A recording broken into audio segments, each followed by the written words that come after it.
మాకు అల్లు అర్జున్ మీద రేవంత్ రెడ్డి గారి కోపం. ఏం కోపమే? పాలోడా గెట్టు పంచాదా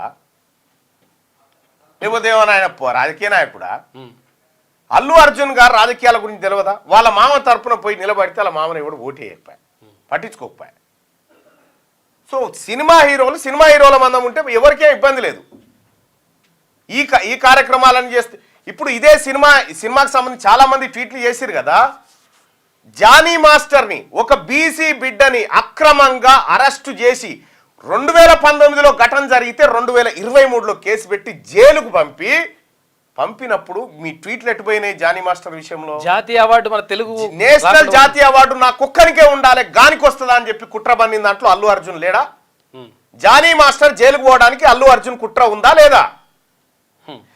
ఆయనకు మధ్యంతర బెయిల్ కోర్టు ఇస్తే వెంటనే నేషనల్ అవార్డు వెనక్కి తీసుకోండి అని చెప్పి లేఖ రాసింది వీళ్ళు కాదా?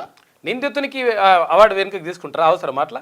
ఇప్పుడు ఈ కేసులో అల్లు అర్జున్ ముద్దాయి కాబట్టి నేషనల్ అవార్డు వెనక్కి ఇస్తాడా? అంటే అల్లు అర్జున్ గారు ఎనుకో ముందో కాలం మీ దాకా కూడా వస్తుంది. నా జైలు దాకా ఉన్నావు కదా, రాత్రి పన్నావు కదా జైల్లోనైతే, ఓ రోజు అయితే ఉన్నావు కదా. కాలం సమాధానం చెప్తుంది, కొన్నిటికి కాలం సమాధానం చెప్తుంది. నిజంగా ప్రభుత్వానికో ముఖ్యమంత్రి రేవంత్ రెడ్డి గారికో కోపమో దుష్మనో ఉంటే నీ షోకి ఎందుకు బెనిఫిట్ షోకి అనుమతిస్తారా? చల్ నడు ఎక్కడ నీకేట్ ఇచ్చేదా అని అంటారు కదా. Public benefit. ఈ ప్రభుత్వాన్ని బదనాం చేయడానికి మీరు బీఆర్ఎస్ పార్టీ నాయకులతోని కలిసి, భారతీయ జనతా పార్టీ నాయకులతో కలిసి ప్రభుత్వాన్ని బదనాం చేయాలంటే ఇక్కడ చూస్తూ కూర్చోవడానికి ఎవడు ఖాళీగా లేడు. చట్టం తన పంతాన్ని చేసుకుంటూ పోయింది, న్యాయస్థానం నీకు బెయిల్ ఇచ్చింది, బస్ అంతే. ఇంకా ఏమైతే ఏం సినిమాలయా ఈ పుష్ప గురించి? ఏం సినిమాలయా అది? ఏం తయారు చేస్తావు? ఎర్రచందనం దొంగల ఏం సందేహం ఇస్తున్నావు? దానికి నేషనల్ అవార్డా? సందేశం ఏంది? జై భీమ్ సినిమా కదనే రావాల్సింది నేషనల్ అవార్డు. జై భీమ్ సినిమా రియాలిటీ, తమిళనాడులో జరిగినటువంటి ఒక యథార్థ ఘటన. జై భీమ్ సినిమాలో ఒక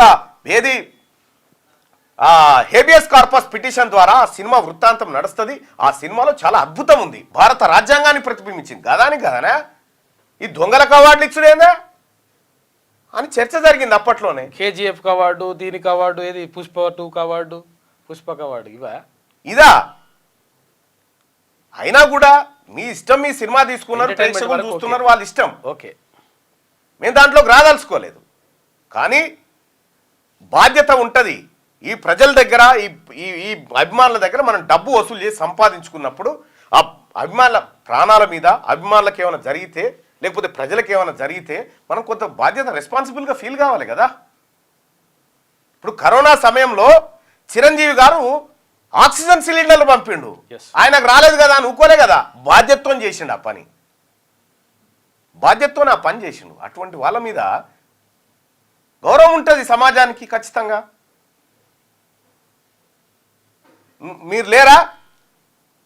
సుకుమారు నువ్వు ఇద్దరు కలిసి జానీ మాస్టర్ పైన అక్రమ కేసులు పెట్టించిన దాంట్లో మీ పాత్ర లేదా? చెప్పురి. ఎవరున్నారు? ఆ అమ్మాయితోటి బెయిల్ క్యాన్సిల్ చేయమని సుప్రీంకోర్టు దాకా పోయింది మీరు కాదా? పంపించింది మీరు కాదా? అంటే ఒక బీసీ సినీ కళాకారుడికి అన్యాయం, నీకు ఇంకో న్యాయమా? ఎటుపోయినావు? కేటీ రామారావు అలా పెట్టలేదు ట్వీటు. జానీ మాస్టర్కి అన్యాయం జరిగిందని పెట్టలేదు ఎందుకో. కానీ నిజంగా చాలా మంది అంటారు ఈ జానీ మాస్టర్ ఉసురు తగిలిందిరా అని చెప్పి అంటా ఉన్నారు. మొత్తం అవే కామెంట్లు, జానీ మాస్టర్ ఉసురు తగిలిందిరా వీళ్ళకి అని చెప్పి చెప్తా ఉన్నారు.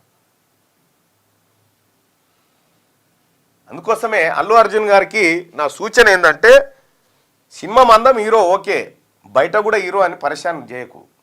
బయట చాలామంది ఈ భారతదేశానికి గుర్తింపు తీసుకొచ్చినటువంటి పిల్లగాడు చెస్ ఛాంపియన్, ఆయన హీరో.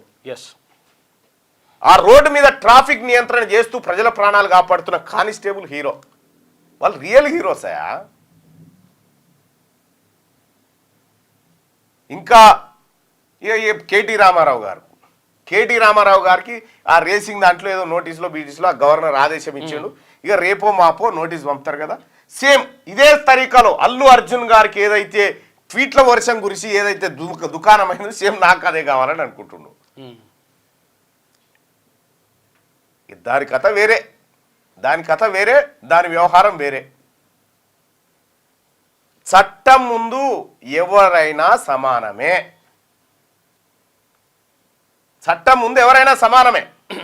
అది చెప్పదలుచుకున్నా నేను మార్నింగ్ న్యూస్ ద్వారా. క్యూ న్యూస్ లో పనిచేయటకు అనుభవం గల కెమెరామ్యాన్లు కావాలను సంప్రదించవలసిన నెంబర్లు 8688926084. qnewsads@gmail.com ను సంప్రదించండి. లైక్ చేయండి.